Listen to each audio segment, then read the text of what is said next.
కోటేశ్వరరావు గారండి, మా నాన్నగారు. వెలగదూరు గ్రామం అండి మాది. మేము నలుగురు ఆడపిల్లలం, ఒక అబ్బాయి. మా నాన్నగారికి సంతానం అండి. మా నాన్నగారు రాత్రి డెత్ అయ్యారండి. దహన సంస్కారాలు చేద్దామని ఉదయం తీసుకొచ్చామండి.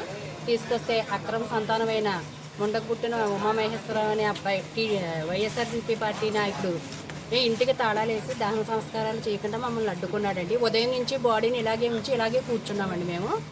దయచేసి అందరూ గమనించండి సార్. అతనికి తగిన న్యాయం చేయండి. సర్పంచ్ కూడా చేశారండి ఆయన. సర్పంచ్ చేసిన వ్యక్తి ఇవాళ ఇలా ఉన్నాడంటే దాన్ని మీరు ఆలోచించండి సార్. ఇది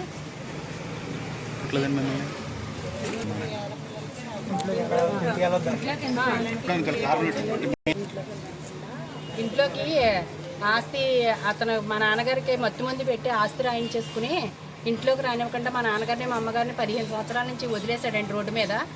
రోడ్డు మీద ఉంటే మేము తీసుకెళ్ళి మా ఆడపిల్లలందరూ చూసామండి. ఇవాళ కనీసం దహన సంస్కారాలు చేస్తుంటే కూడా ఇంటికి తాళాలు వేసేసి దహన సంస్కారాలు కూడా జరపకుండా పొద్దున్నుంచి ఏకదాటిగా వచ్చిన వాళ్ళు ఇక్కడ ఇలాగే కూర్చున్నామండి. మంచినీళ్ళు కూడా తాగకుండా కూర్చోబెట్టాడండి. ఇంటికి తాళం తీయండి, దహన సంస్కారాలు చేసేసి మేము వెళ్ళిపోతాం ఆడపిల్లలంటే. కనీసం దహన సంస్కారాలు చేయడానికి కూడా అంగీకరించకపోతే మేము ఇలా కూర్చుని ఉన్నాం సార్. ఇది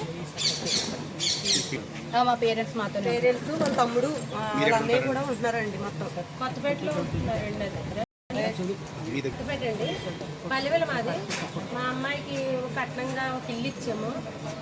ఇల్లు వల్ల అమ్మ తాతయ్యకి ఇల్లు లేకుండా అయిపోయాడు, తాతయ్యని తీసుకొచ్చి మన ఇంట్లో పెట్టు అని మా అమ్మాయి కోరుకుంది. తాతయ్య మంచివాడు, ప్రెసిడెంట్ చేశాడు. అందుకు కనుక మనం ఇల్లు ఇస్తారంటే నేను మా నాన్నగారిని మా అమ్మగారిని తీసుకెళ్ళి ఇల్లు ఇచ్చి వాళ్ళని చూస్తున్నాం. అందరూ వచ్చి చూసి మా నాన్నగారి అమ్మగారికి నలుగురు కూతురు అక్కడే ఉంటున్నాడు.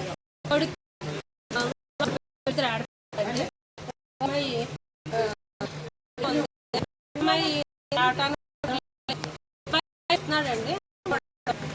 చాలా